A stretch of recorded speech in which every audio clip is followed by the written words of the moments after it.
चुनावी बॉन्ड को लेकर राजनीतिक पार्टियों पर जल्द नकेल कस सकती है। अगर ऐसा होता है तो चुनावी पार्टियों को मिलने वाला सीक्रेट चंदा बंद हो जाएगा और इस वक्त कई सारे चुनाव होने वाले हैं, इसलिए मुद्दा अहम भी हो जाता है। दरअसल सुप्रीम कोर्ट ने विवादास्पद चुनावी बॉन्ड योजना की चुनौती को 5 न्यायाधीशों की संवैधानिक पीठ के पास भेजने का फैसला किया है, जो 30 अक्टूबर को मामले की सुनवाई करेगी। Chief justice T Y. Chandrachud, justice J B. Pardiwala और जस्टिस मनोज मिश्रा की बेंच ने सोमवार को इस मामले पर सुनवाई करते हुए कहा कि उन्हें एक आवेदन मिला है कि ये मामला जरूरी होने के कारण इसे निर्णायक फैसले के लिए बड़ी पीठ को भेजा जाना चाहिए।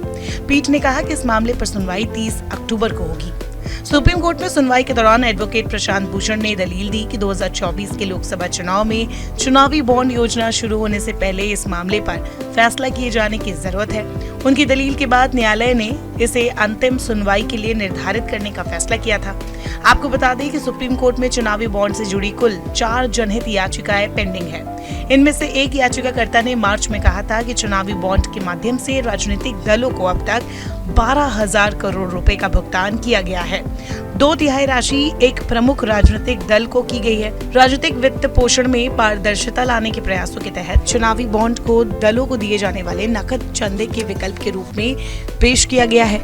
चुनावी बॉन्ड किसी भी व्यक्ति, कंपनी, फर्म या व्यक्तियों के संघ द्वारा खरीदा जा सकता है, बशर्ते वो व्यक्ति या निकाय भारतीय नागरिक हो या भारत में निगमित या स्थापित हो। ये बॉन्ड विशेष रूप से राजनीतिक दलों को चंदा देने के उद्देश्य से जारी किए जाते हैं। सुप्रीम कोर्ट में एसोसिएशन ऑफ डेमोक्रेटिक रिफॉर्म यानी एडीआर की ओर से इलेक्टोरल बॉन्ड को चुनौती दी गई। इसके तहत राजनीतिक पार्टियों को फंडिंग की जाती है। याचिका में कहा गया कि इस बॉन्ड का इस्तेमाल बड़े पैमाने पर कॉर्पोरेट ने खरीदा था और पार्टियों को दिया है।